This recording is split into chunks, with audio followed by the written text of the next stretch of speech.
ഇത് പച്ചമുളക് അച്ചാർ. വളരെ സിമ്പിളായിട്ട് ഈ അച്ചാർ ഉണ്ടാക്കിയെടുക്കാം. നിങ്ങൾ ഉദ്ദേശിക്കുന്നതിലും രുചിയുള്ളൊരു അച്ചാറാണിത്. ഹായ്, എല്ലാവർക്കും നമസ്കാരം. എല്ലാവരെയും കുക്കൂത്ത് സോഫിയിലേക്ക് സ്വാഗതം ചെയ്യുന്നു. ഈ അച്ചാർ ഉണ്ടാക്കുന്നത് കാണാൻ നമുക്ക് നേരെ വീഡിയോയിലേക്ക് പോകാം. ഇതൊരു 15 പച്ചമുളക് എടുത്തിട്ടുണ്ട്. ഇത് നല്ല എരിവുള്ള മുളകാണ്. ഇത് പകുതി വരെ ഒന്ന് കീറിയെടുക്കണം. നീളമുള്ള മുളകാണെങ്കിൽ നമുക്കത് മുറിച്ചിടാം. ഇത് പകുതി വരെ കീറിയെടുക്കണം. ഒരു 12 വെളുത്തുള്ളി അല്ലി, ഒരു ചെറിയ കഷ്ണം ഇഞ്ചിയും, ഇത് രണ്ടും ചതച്ചെടുക്കണം. ഒരു വലിയ നാരങ്ങ വലിപ്പം വാളംപുളി കുറച്ച് നേരമായിട്ട് വെള്ളത്തിലിട്ടിരിക്കുന്നത്, അതൊന്ന് പിഴിഞ്ഞെടുക്കണം. 1/4 ടീസ്പൂൺ മഞ്ഞൾപ്പൊടി, 2 ടീസ്പൂൺ കാശ്മീരി മുളക് പൊടി, 1/4 ടീസ്പൂൺ ഉലുവാപ്പൊടി, 1/2 ടീസ്പൂൺ കായപ്പൊടി, 1 ടേബിൾ സ്പൂൺ ശർക്കര, 1/4 ടീസ്പൂൺ കടുക്, ഒരു വറ്റൽമുളക്, ഒരു 2 നുള്ള് ഉലുവ, ഉപ്പ്, നല്ലെണ്ണ, കറിവേപ്പില, വിനാഗിരി.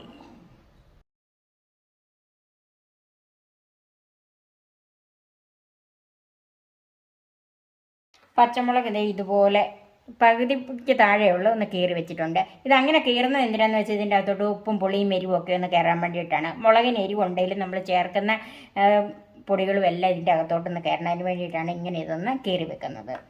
വെളുത്തുള്ളി ഇഞ്ചിയും ചതച്ച് വെച്ചിട്ടുണ്ട്. ചൂടായ പാനിലേക്ക് 2 ടേബിൾ സ്പൂൺ നല്ലെണ്ണ ഒഴിച്ചു കൊടുക്കുക. ഇത് ഞാൻ നല്ലെണ്ണയിലാണ് ചെയ്യുന്നത്. വെളിച്ചെണ്ണ ചെയ്താലും കുഴപ്പമില്ല, പക്ഷേ അച്ചാറായതുകൊണ്ട് അത് എപ്പോഴും നല്ലെണ്ണ ചെയ്യുന്നത് തന്നെയാണ് രുചി.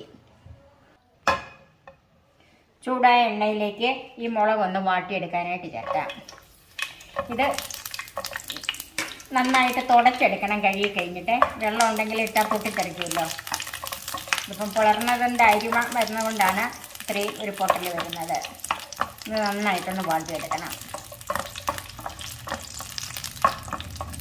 തീ ഒരു മീഡിയം ഫ്ലെയിമിൽ വെച്ചാൽ മതി.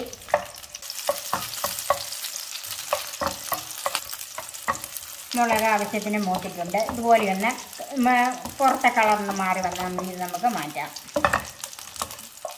ഞാൻ 1 ടീസ്പൂൺ നല്ലെണ്ണ കൂടെ ചേർക്കുവാണ്.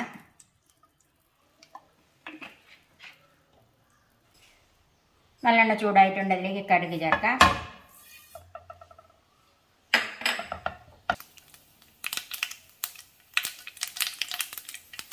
ഉലുവായും കൂടെ ചേർക്കാം. വറ്റൽമുളക്, ചതച്ച് വെച്ചിരിക്കുന്ന വെളുത്തുള്ളി ഇഞ്ചിയും ചേർക്കാം.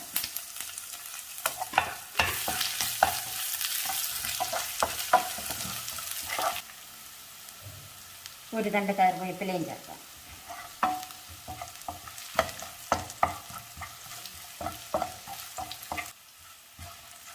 ഇഞ്ചിയും വെളുത്തുള്ളിയൊക്കെ ഒന്ന് മൂത്തിട്ടുണ്ട്. അതിലേക്ക് തീ കുറച്ച് വെച്ചിട്ട് പൊടികൾ ചേർക്കാം. മഞ്ഞൾപ്പൊടി, മുളക് പൊടി, കായപ്പൊടി. ഇത് ചെറുതീയിൽ വെച്ച് തന്നെ ഒന്ന് മൂപ്പിച്ചെടുക്കണം. പൊടികൾ നന്നായിട്ട് മൂത്ത് അതിൻ്റെ മൂത്ത മണം വന്ന് അതിലേക്ക് വറുത്ത് വെച്ചിരിക്കുന്ന മുളക് ചേർക്കാം.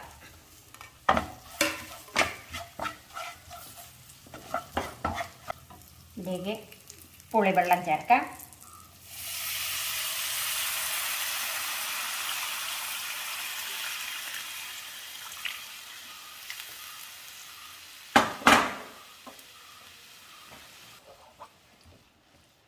ഇത് ഞാൻ 1.25 കപ്പ് വെള്ളം ചേർത്തിട്ടുണ്ട്. ഈ മുളക് വെന്ത് കറി ഒന്ന് വറ്റി കുറുകി വരണം. ഇതിലേക്ക് ഉപ്പ് ചേർക്കാം.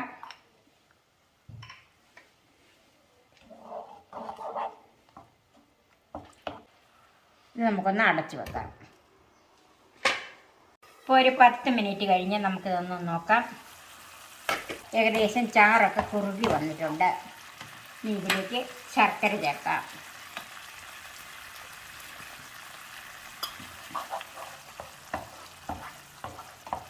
ഈ ശർക്കരയൊക്കെ നന്നായിട്ട് അരിഞ്ഞ് ചേർന്ന് അല്പം കൂടെ ഒന്ന് കുറുകി വരും. ഇപ്പോൾ ഇത് കുറുകി വന്നിട്ടുണ്ട്. ഇനി ഇരിക്കും തോറും അല്പം കൂടെ കുറുകി വരുള്ളൂ. ഇനി ഇതിൻ്റെ ഉപ്പും പുളിയും എരിവും മധുരം എല്ലാം ഒന്ന് നോക്കണം. എല്ലാം നന്നായിട്ടുണ്ട്. ഇനി അതിലേക്ക് 1/2 ടീസ്പൂൺ വിനാഗിരി, കൂടുതൽ വേണ്ട, കാരണം പുളിക്ക് നമ്മൾ വാളംപുളി ചേർത്തിട്ടുണ്ട്. എല്ലാം കൂടി ഒന്ന് മിക്സ് ചെയ്യാം. ഇനി തീ ഓഫ് ചെയ്യാം. അതിലേക്ക് ഉലുവാപ്പൊടി ചേർക്കാം. തീ ഓഫ് ചെയ്ത് കഴിഞ്ഞാണ് ഉലുവാപ്പൊടി ചേർക്കുന്നത്. ഒന്ന് മിക്സ് ചെയ്യാം. നമുക്ക് 2-3 മിനിറ്റ് നേരം ഒന്ന് മൂടി വെക്കാം. ഇപ്പോൾ 2 മിനിറ്റ് കഴിഞ്ഞ് നമ്മൾ മൂടി വെച്ചിട്ട് ഇനി ഒന്ന് നോക്കാം. ഉണ്ടോ? ഇനി ഇരിക്കും തോറും കുറച്ചുകൂടെ ഇത് കുറുകി വരും. പച്ചമുളക് അച്ചാർ സർവിംഗ് ഡിഷിലേക്ക് മാറ്റാം.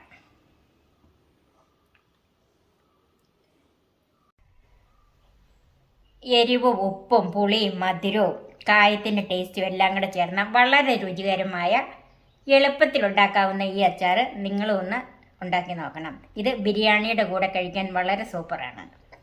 എൻ്റെ ഈ ചാനൽ സബ്സ്ക്രൈബ് ചെയ്യാനും എൻ്റെ ഫേസ്ബുക്ക് പേജ് ലൈക്ക് ചെയ്യാനും ഷെയർ ചെയ്യാനും കമൻറ്റ്സ് അറിയിക്കാനും മറക്കരുത്. പുതിയ പുതിയ വിഭവങ്ങളുമായി നമുക്ക് വീണ്ടും കാണാം. ഞാൻ സോഫി കുര്യാക്കോസ്.